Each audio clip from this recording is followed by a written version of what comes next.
At the Democrats' fifth presidential debate, Elizabeth Warren, Bernie Sanders, and Cory Booker used slavery arguments for abortion. The New York Times publishes an abortion survey of Democrat candidates who all pledged their fealty to feticide. Then, the Democratic Attorneys General Association initiates an abortion litmus test to abort pro-life Democrats. And the notorious enemy of unborn children, Ruth Bader Ginsburg, is hospitalized, throwing the left into a frenzy. I'm Seth Gruber, and this is UnAborted.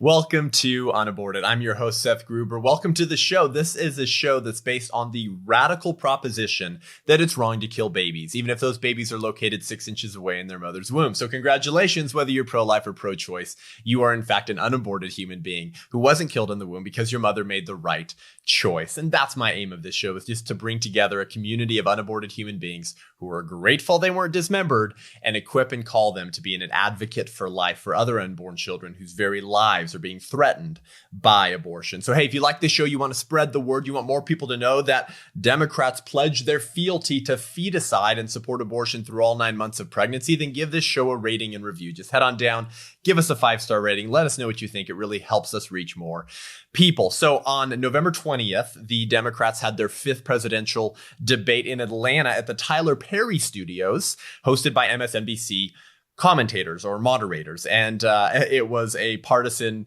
makeout session, to put lightly. And so unfortunately, Elizabeth Warren, Bernie Sanders, and Cory Booker utilized the old racist arguments for slavery in their support of abortion. And now, of course, pro-lifers have been pointing this out forever, right? That most of the arguments made in support of abortion tend to strangely be very reminiscent of arguments that white racists use for slavery. And that's because anytime you strip personhood from an actual biological human being to justify killing them, you're going to have a lot of bad consequences from that. And that enables you to make all other types of arguments to justify killing them, because if they're not persons, then who cares? Well, they're repeating that same type of arguments. And what's ironic is that their party is the party of slavery. This is nothing new. They're utilizing the same arguments against the personhood of unborn children that their political forebears did in justifying slavery. So I want to play you this clip from Elizabeth Warren that went viral because she just came right out and said it. She said the quiet part out loud. She's not hiding her cards, and she thinks abortions are human rights. I believe that abortion rights are human rights. I believe that they are also economic rights. And protecting the right of a woman to be able to make decisions about her own body is fundamentally what we do and what we stand for as a Democratic Party. Understand this. When someone makes abortion illegal in America, rich women will still get abortions. It's just going to fall hard on poor women. It's going to fall hard on girls, women who don't even know that they're pregnant, because they have been molested by an uncle. I want to be an America where everybody has a chance. And I know it can be a hard decision for people, but here's the thing. When it comes down to that decision, a woman should be able to call on her mother. She should be able to call on her partner. She should be able to call on her priest or her rabbi. But the one entity that should not be in the middle of that decision is the government. Yay! It's a human right to kill a human being. I mean, this mantra has been so overused that sometimes even pro-life individuals just kind of let it get by because it's been said so often. But what a strange argument to dismember a biological human being, that it's actually a human right to kill a human being. So that's pretty strange. And then she says that abortions are also economic rights.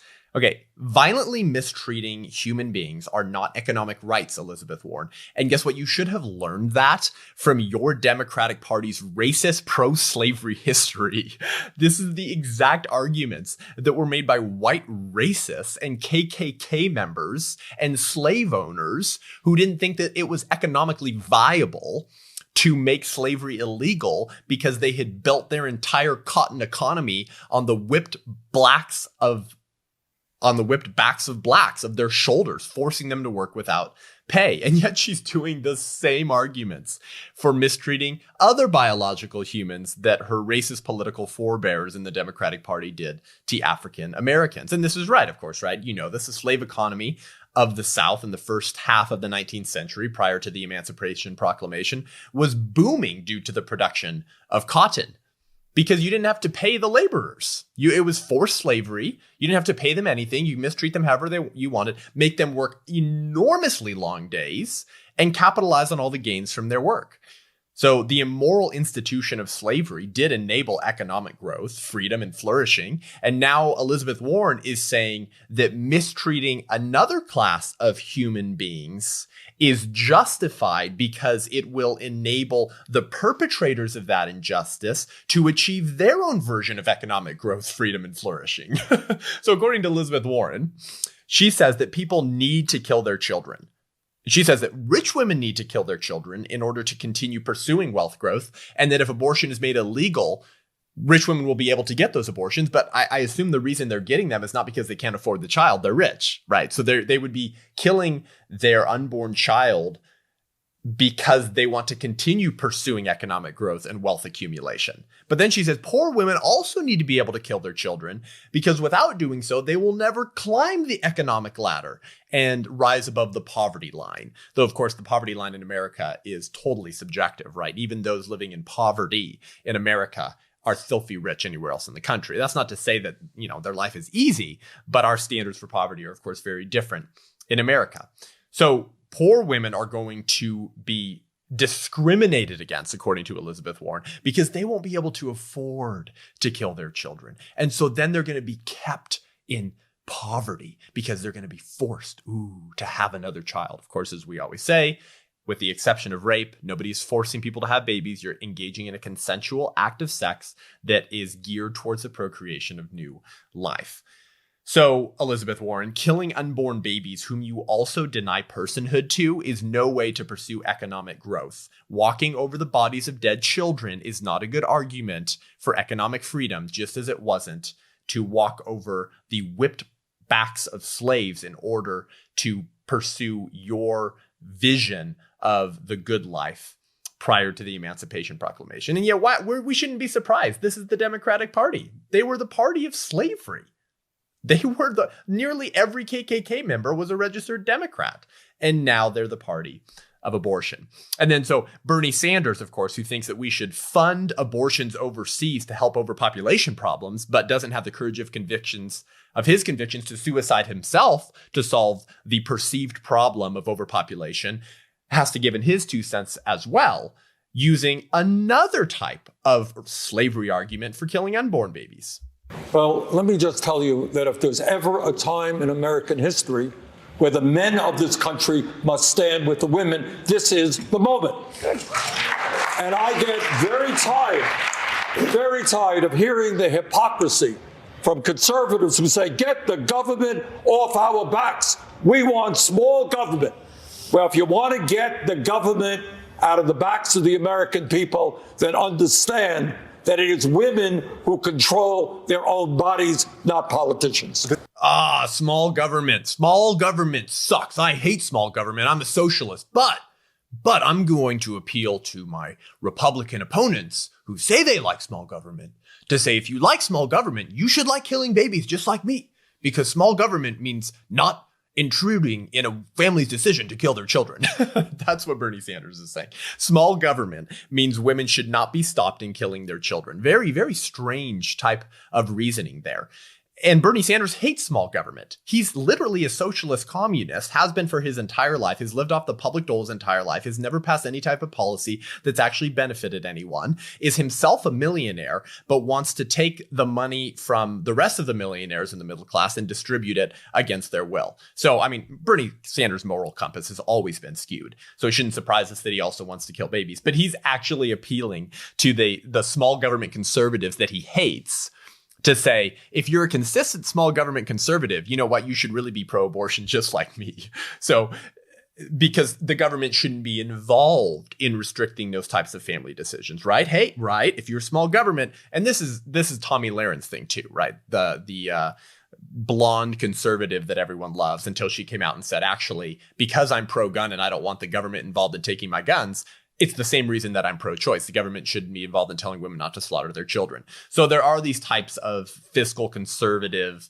socially liberals, which are basically just greedy Democrats, right? A fiscal conservative social liberal just means that you have a botched moral compass, but you like capitalism that enables a free economy so you can get richer. So nobody really likes fiscal conservative social liberals, and which is what Tomi Lahren is. But Sanders is not a fiscal conservative, but he's using these arguments to say, if you like small government, you should like killing babies, because that is the government being small and not intruding in those family decisions. So obviously, we all know Bernie Sanders has a horrible view of American government. He should not be a senator. So that raises the question, right? What is the role of government? If the role of government is not to keep parents from killing their own biological children, even if those children are in the womb, then what is the role of government, Bernie Sanders? Well, the preamble of the Constitution tells us, right? It's to establish justice, ensure domestic tranquility, provide for the common defense, promote the general welfare, and secure the blessings of liberty to ourselves and our posterity. Okay, that's the role of government, Bernie Sanders. Well, you can't establish justice if it's legal to literally kill an entire class of human beings in the United States of America. You can't ensure domestic tranquility, peace, tranquilness in our land while it's legal to kill an entire class of those human beings. You can't secure the blessings of liberty if those blessings are legally denied to an entire class of human beings. And you can't guarantee the blessings of that liberty to our posterity, our future, if you're killing 1 million human beings that would become the future of America in the first place. So that's the role of government, Bernie Sanders. Now, how is he making a slavery argument, right? So Elizabeth Warren made the economic slavery argument for killing babies. Well, Bernie Sanders makes the small government racist argument for killing babies. This is actually not new, right? Stephen Douglas, the 1860 Democratic Party nominee for president who ran against Honest Abe and debated with him in those series of debates on the moral question of slavery, Stephen Douglas, the way he put his support for slavery was that he supported the right of each state to vote it up or down, to vote slavery up or down. Well, that is more of a small government position, right? The federal government shouldn't be involved in telling states what they can or cannot do on the question of slavery. So he said, well, I'm personally opposed to slavery. I support the right of each state to vote it up or down. So it was a small government argument for slavery, which is pretty immoral if it's wrong to mistreat human beings, if it's wrong to enslave fellow humans. Then the federal government absolutely has a role to restrict that type of behavior and not allow any state to allow that type of immorality in the first place. But this was a very popular argument. In fact, right here is a racist anti-abolition pamphlet advertising lectures on state rights to slavery. And this was distributed while abolitionists were trying to overturn slavery in the southern states that had voted it up, that had allowed slavery in the first place, right? And look, it says, let the rights of the states guaranteed by the Constitution be protected. This was a popular argument for slavery. The government shouldn't be involved in telling states whether they can enslave Black people or not. And now Bernie Sanders is saying the same thing about unborn children. The government should not be involved in stopping parents from slaughtering their own unborn offspring. So the inalienable right to life, Bernie Sanders, cannot be cast aside in pursuit of a small government approach that sits back and does nothing while its citizens murder their babies, the posterity of the nation. That is not a moral argument for the moral question of abortion. But then Cory Booker, of course, has to give his 2 cents in as someone of intersectional credibility and makes a very strange argument for abortion. This is a voting issue. This is a voter suppression issue. Right here in this great state of Georgia, It was the voter suppression, particularly of African-American communities, that prevented us from having a Governor Stacey Abrams right now. Yes. And that is, when you have undemocratic means, when you suppress people's votes to get elected, those are the very people you're going to come after when you're in office. And this bill, opposed by over 70%, the heartbeat bill here, opposed by over 70% of Georgians, is the result from voter suppression. This gets back to the issue about making sure we are fighting every single day that whoever is a nominee, they can overcome the attempts to suppress the votes, particularly of low-income and minority voters. So Cory Booker makes this very, very odd argument for abortion and against pro-life policy. So remember, the debate is being held in Georgia, where there's been the whole debate over the heartbeat bill, and Hollywood denigrates, saying that, we're not going to let anyone travel to Georgia and do business there because they don't want to kill babies like we love killing babies here in California.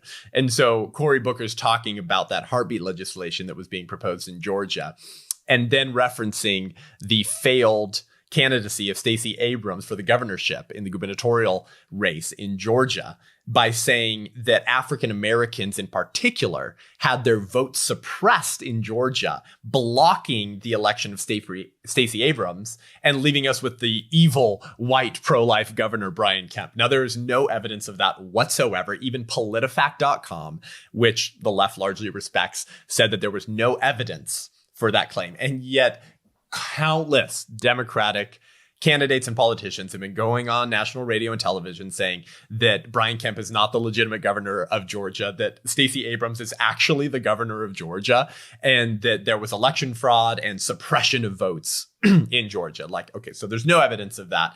But what he's saying is that the abortion issue was used as a tool to suppress the votes of pro-choice African Americans in Georgia who, had they not had their votes suppressed, would have voted in support of Stacey Abrams and another abortion crazy governor.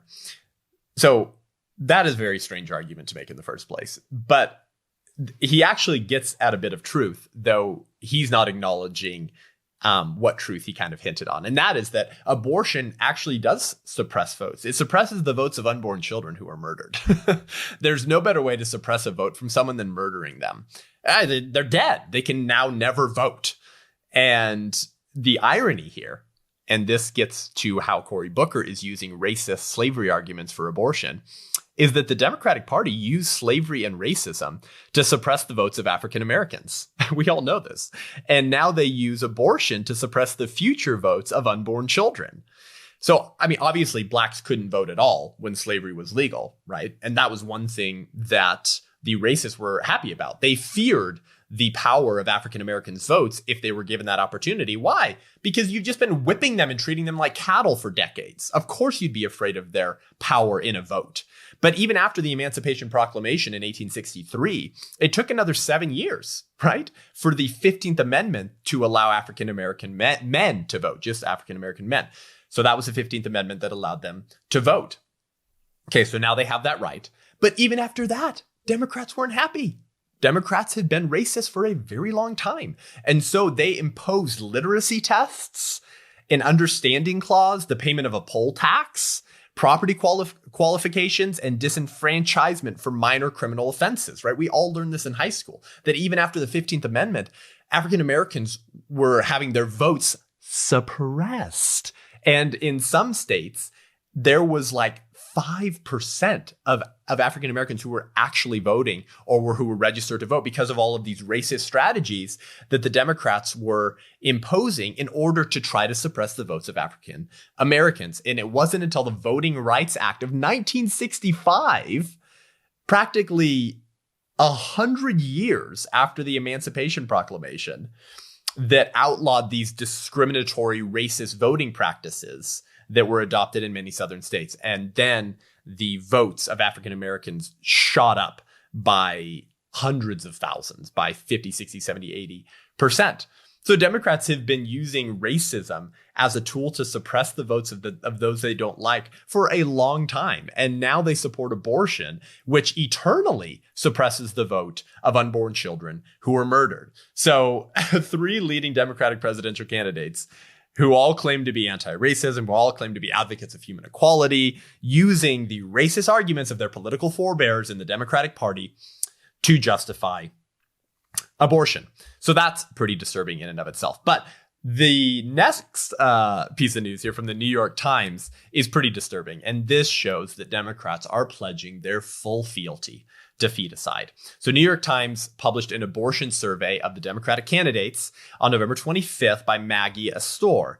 And the questions were the following: how the candidates stood on abortion restrictions, where they stood on requiring judicial nominees to be pro-abortion, where they stood on codifying Roe v. Wade into federal law, banning states from passing any type of pro-life legislation, where they stood on banning trap laws, the targeted regulation of abortion providers, where they stood on repealing the Hyde Amendment, which would force your tax dollars explicitly to fund abortion, where they stood on requiring federal pre-clearance requirements for state abortion laws. So no state can pass any type of abortion law without being pre-cleared and approved by Democratic hacks who love abortion and bow down to Molech. And lastly, where they stood on over-the-counter abortion pills. So now we're just going to make abortions available over the counter at CVS. Want to kill your baby? Here you go. So Maggie Astor, who did the questionnaire at the New York Times, wrote a same article on November 25th called 2020 Democrats Move Past Safe, Legal, and Rare. Obviously, that's true. Nobody wants abortion to be rare anymore because their income and funding from abortion industries is tied to it not being rare. And so the following candidates were included in the questionnaire: Michael Bennet, Joe Biden, Cory Booker, Steve Bullock, Pete Buttigieg, Julian Castro, John Delaney, Tulsi Gabbard, Kamala Harris, Amy Klobuchar, Bernie Sanders, Joe Sestak, Tom Steyer, Elizabeth Warren, Marianne Williamson, and Andrew Yang. Only a few people didn't complete the survey. That was Steve Bullock, Julian Castro, John Delaney, Tulsi Gabbard, and Kamala Harris. And so here were their answers. And this proves that Democratic candidates are pledging their fealty to feticide unashamedly, unapologetically, and they're showing their cards. And we need to all take note.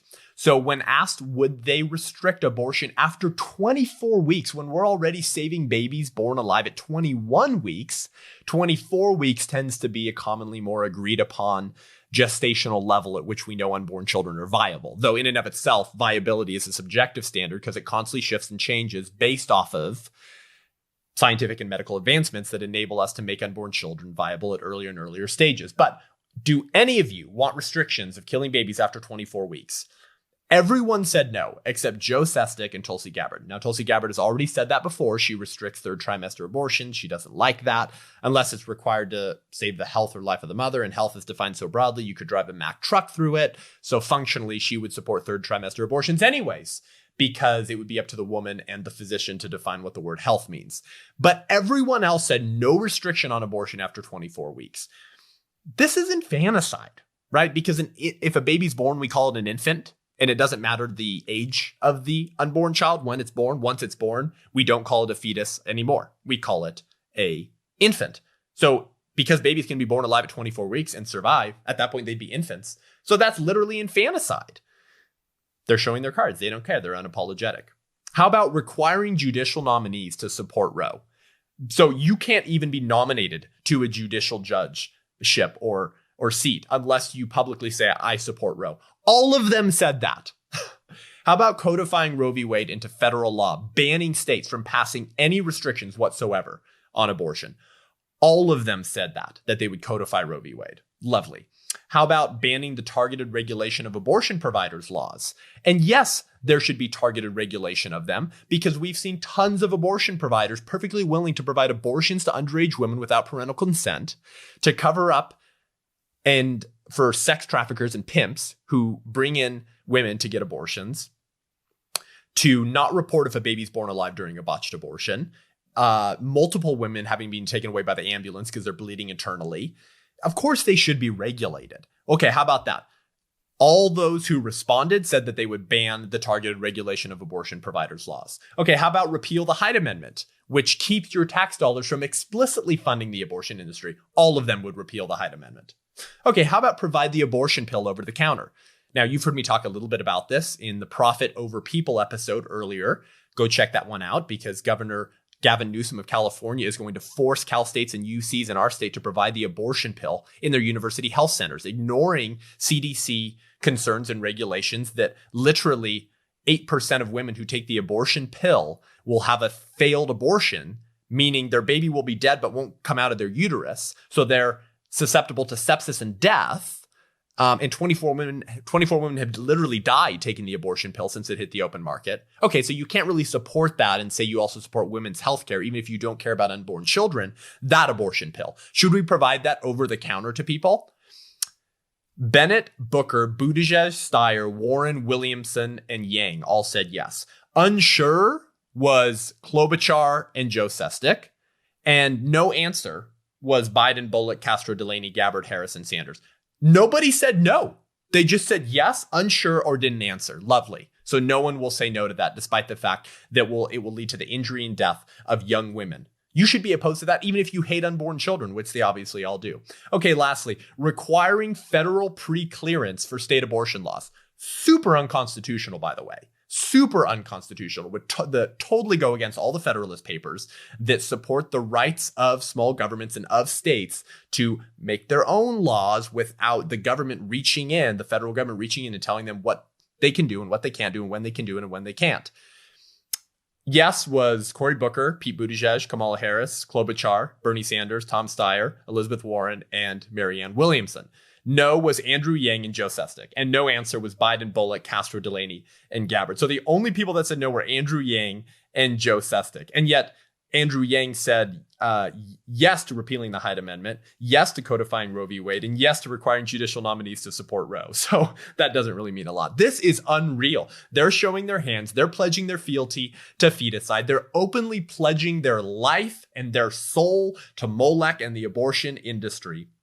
And so the New York Times 2020 article by Maggie Astor goes on and says, quoting Elise Hogue, the president of NARAL Pro-Choice America, "They're setting the tone that this is something we should own proudly," said Elise Hogue, president of NARAL Pro-Choice America, and not just react to when something happens. That's right. That's right. She's exactly right. They're saying we own it proudly. We're publicly pledging our fealty to feticide. So this is important because you know now. We know they're not staying silent about what they believe. They're not resorting to euphemistic doublespeak in order to try to hide their position and convince pro-life moderates to lend them their vote. They're saying, here's our cards, and they all have the face of Molech on it. Vote for me. So we now need to vote accordingly. We know they've shown their cards.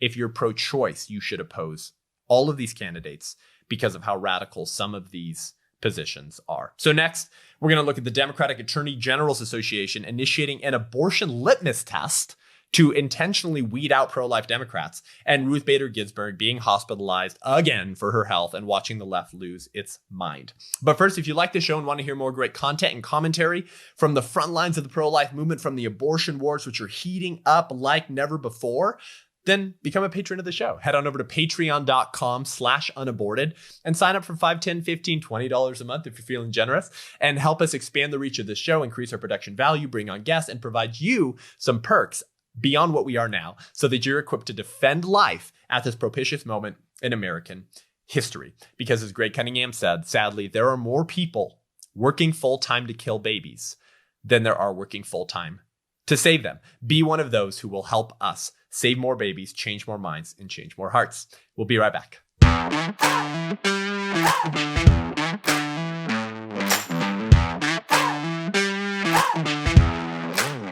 So, more evidence of Democrats publicly pledging their fealty to feticide, to abortion, to filicide, to killing babies who share a common human nature simply because they're located exactly where they're supposed to be and where we all came from, the womb. And so the Democratic Attorneys General Association has announced their abortion litmus test. So the editorial board at Wall Street Journal on November 18th published an article called Purging the Pro-Lifers, which, by the way, I mean, props to them for using such an appropriate word. The editorial board at Wall Street Journal was actually critical of this decision by the Democratic Attorneys General Association to potentially go after pro-life Democrats and keep them from reaching the attorney generalship in any state in the country. So props to them for being critical of this ludicrous decision. And they used the correct word, didn't they? Purging the pro-lifers, because the definition of purge is to get rid of whatever is impure or undesirable, which plays in perfectly to the worldview of abortion, doesn't it, in the pro-choice movement? Unborn babies are undesirable. They're unwanted. So let's get rid of them. Oh, by the way, if you don't conform to our ideology, even though you're a part of our political party, then we're going to purge you too, because you're unwanted too. So, I mean, this makes complete ideological sense in terms of worldview consistency. So good on them for using the word purging. So the article says anti-abortion Democratic office holders are about as rare as pandas, but many in their party's leadership won't be satisfied until they're extinct. On Monday, the Democratic Attorneys General Association decreed that it will only give money and strategic help to attorney general candidates who publicly make a public statement to supporting access to abortion. The message? If you're a pro-life Democrat or merely one with misgivings about the party's opposition to any restriction on abortion, don't run for attorney general or for any other office for that matter. That's the message. So if that's not showing your hands that you're pledging fealty to feticide, I don't know what is. And this plays right along with the philosophical road and route that Democrats have chosen to take. At least they're being consistent, because Democrats only care about diversity of intersectional values, don't they? They don't care about diversity of thought or values. They only care about diversity of intersectional virtues. So skin color, gender confusion, and basically divergent sexual preferences. That's the only type of diversity that they care about. They don't have any diversity for thought or values, which are the very things that matter most, right? Those are the things that are the most important about us, because your skin color has nothing to do with how you live, does it? You could be a black Democrat. You could be a black Republican. You could be a black straight guy. You could be a black gay guy. Same with whites or browns or anyone else for that matter, right? So skin color is not the most important thing about you. Your gender identity is not the most important thing about you. Your divergent sexual preferences are not the most important thing about you. Your political partisanship is not the most important thing about you. The most important thing about you is your values, your ideas, and your thoughts. And that's why we see ideas have consequences, right? Because the ideas you hold, if left unchallenged, will become your values. And we all live out of our values. Now, whether they are objectively values or vices is another matter in question, because, right, the left thinks that their virtues are abortion, gender confusion, and any type of sexual relationship you want. But those are obviously not virtues, those are vices. But objectively, the virtues that we hold are the most important things about us. But your values, whether good or bad, will dictate how you live, right? We all live out of our values. And the way we live is going to impact others. It's going to impact our friends, our families, and our country. And this is why ideas have consequences. If you hold bad ideas, and so then you make bad decisions, that affects the social fabric, that affects the children that you have, that affects your family members and your friends, and more broadly, our society. And that's why our social fabric is disintegrating at such a rapid pace. So the very things that matter the most about human beings, their thoughts, their values, are the very things the Democrats don't care about. They don't want that type of diversity. And so they resort to ideological coercion. That's what they have to do. Because if they're not going to allow diversity of thought, then they're going to have to either weed out those people or try to force them into thinking how they think, in fulfilling the prophecies of George Orwell. Agree with me. Actually, no, don't just say I'm right. You need to also say the same things I'm saying, right? This is the Orwellian big brother type of government that he prophesied about. So they're fulfilling all of his prophecies. So because they have no tolerance for diversity of thought, they have to resort to ideological coercion, which is the very antithesis of diversity. You can't even have those things coexisting. So the message here from the Attorneys General Association, the Democratic Attorneys General Association, is publicly promise to defend killing babies or no money for you. No money for your campaign, no help with the advertising, no help from us whatsoever to get the attorney generalship in any state that you would wish to in the country, despite the fact that many of those states are much more socially and morally conservative.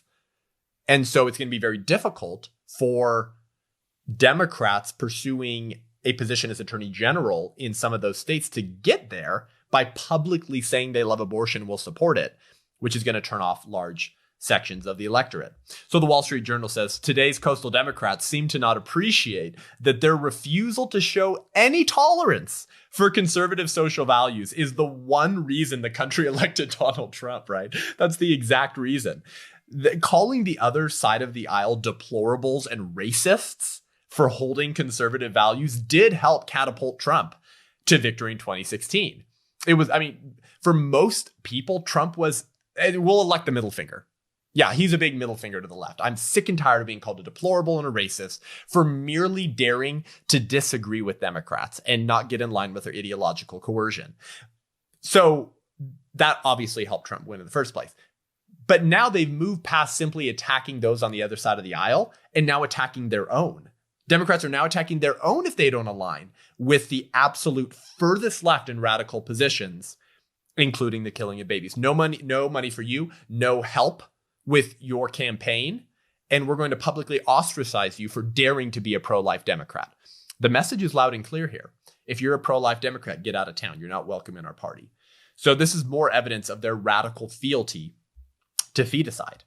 And this is important because this will push more people away from voting for a Democrat in 2020. In their sprint to the left, because they think they have to pander to some percentage of the American public to get Trump out of office, is actually having the opposite effect. And I'm frankly pumped on it because the left does not make a majority of this country. They tend to be the loudest, but they do not make up a majority of this country. The rest of the country is extremely turned off by this kind of gaslighting, and it will most likely catapult Trump to victory again in 2020. So keep up the radicalness, keep up the honesty, keep showing us your cards so the rest of the American public who has a functioning moral compass will reject you, and rightly so. So lastly, we turn to Ruth Bader Ginsburg, right? The sworn enemy of unborn children. And I'm not joking. That's not hyperbole. She was hospitalized at Johns Hopkins in Baltimore on Friday, November 22nd, after apparently experiencing chills and a fever earlier in the day. Now, Ruth Bader Ginsburg is 86 now, right? She was appointed to the Supreme Court by Clinton, and she has had several health scares over the last year, including lung cancer and radiation treatment for pancreatic cancer. And watching the leftist tweets after Ruth Bader Ginsburg was hospitalized is pretty funny. And I'm going to read some of them to you because this shows, right? This shows that this is all about abortion. This shows how fearful they are of losing the most radical seat on the Supreme Court, opening it up to another appointment from President Trump. So listen to check out some of these tweets. Prayers up for RBG, admitted to hospital after chills and a fever. Hopefully she can go home tomorrow. Hang in there, Justice Ginsburg. We need you like never before. Well, there's the tacit admission that RBG is a radical leftist. You wouldn't need her if she was just ruling on decisions in line with Federalist values and the Constitution. If she was a strict constitutionalist and textualist, nobody would need her because she would just be objectively applying the Constitution. Justice Ginsburg can have any of my organs she needs. Please, Justice Ginsburg, fight, stay strong. Half of your nation needs you to be here for them. Yeah, the half that want to kill babies and know that RBG is a political hack. And then this woman says, for the love of God, keep this woman alive. I'll literally donate any organ necessary to sustain her life. And this other woman says, I'll go over and donate all my organs just in the off chance she might want a lung or something. I mean, just watching the left melt down over this is hilarious. It's hilarious because it's honest. It shows that they don't care in a constitutional republic, in the separation of powers, and in a Supreme Court that's only supposed to be there to apply the Constitution. They want a partisan hack who will apply a political agenda in order to continue protecting the enshrined right to kill your unborn child through all 9 months of pregnancy. And so Joy Pullman at the Federalist on November 25th publishes a piece called Media Propaganda about Ruth Bader Ginsburg's health is irresponsible. And this is exactly right. This shows the partisanship and the biased nature of our supposed objective journalists. So check this out. She says, on Sunday, CNN's reliable sources did a segment about President Trump's recent doctor visit that opened with host Brian Stelter questioning Trump says he went for a very routine physical because he had extra time, but does it all add up? Stelter brought on medical correspondent Dr. Sanjay Gupta to question the official story of what the Chiron called Trump's mystery hospital visit. Ooh.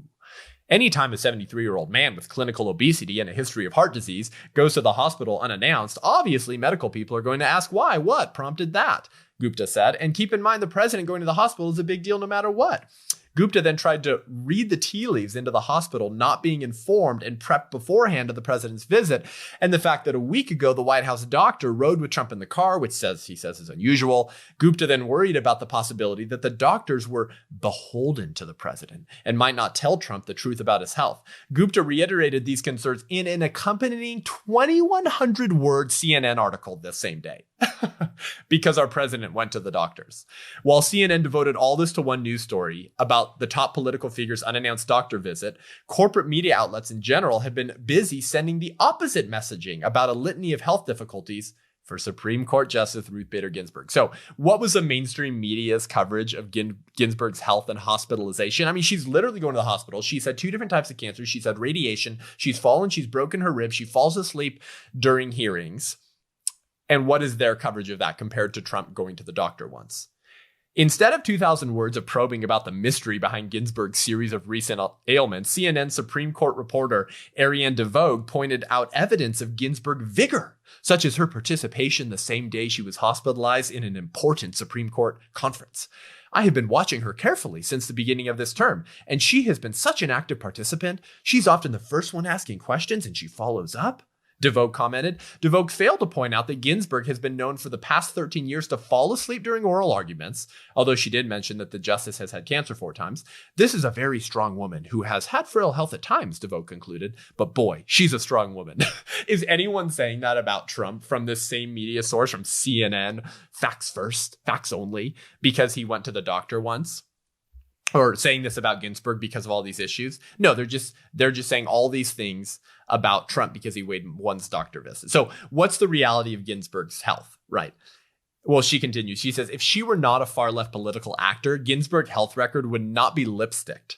It's also much worse than Trump. She's 13 years older than Trump, who was 73. She's been falling asleep in oral arguments since 2006. Ginsburg also fell asleep during 2 of President Obama's State of the Union addresses and Pope Francis's speech to Congress in 2015.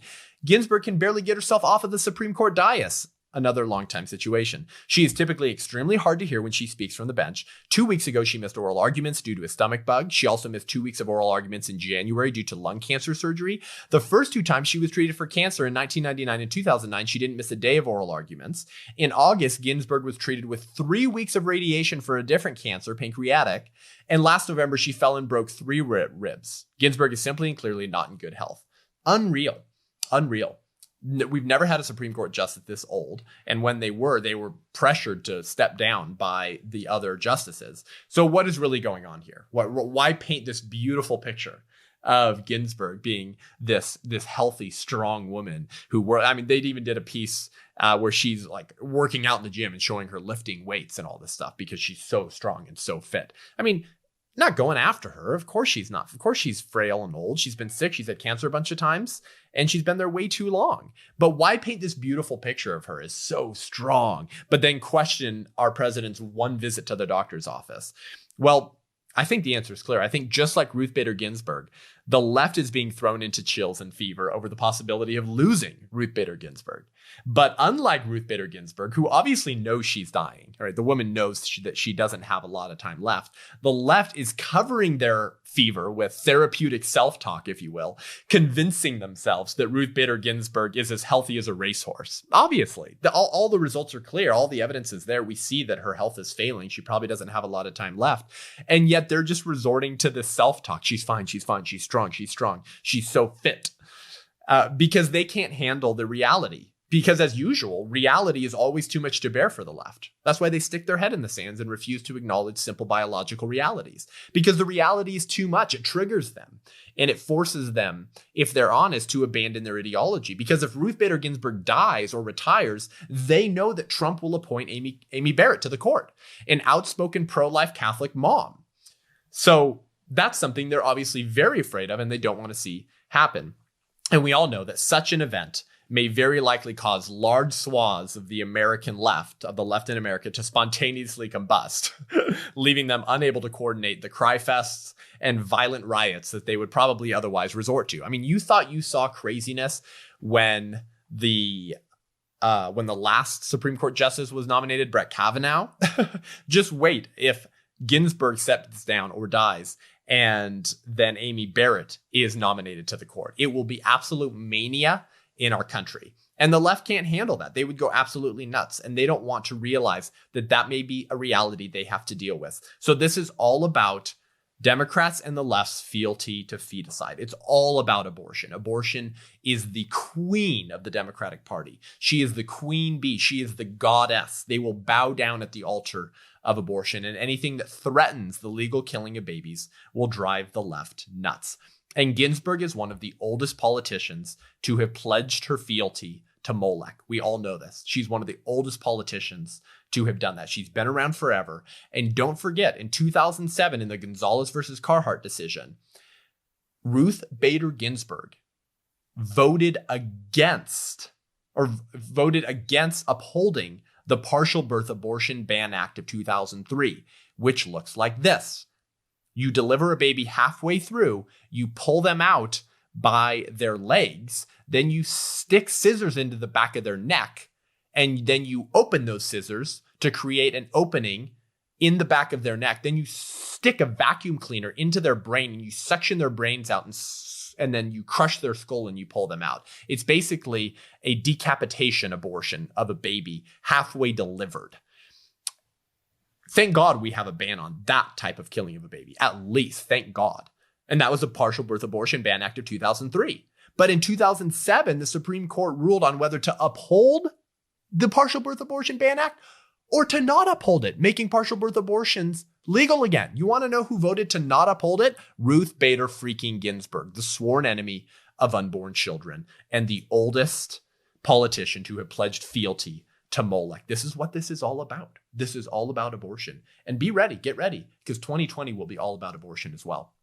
The Supreme Court is beginning to examine different abortion cases, and it's possible that Ruth Bader Ginsburg could step down or die before the 2020 campaign, which would open up the seat for Trump to nominate Amy Barrett. 2020 is going to be an abortion blizzard. So be ready. I've called it.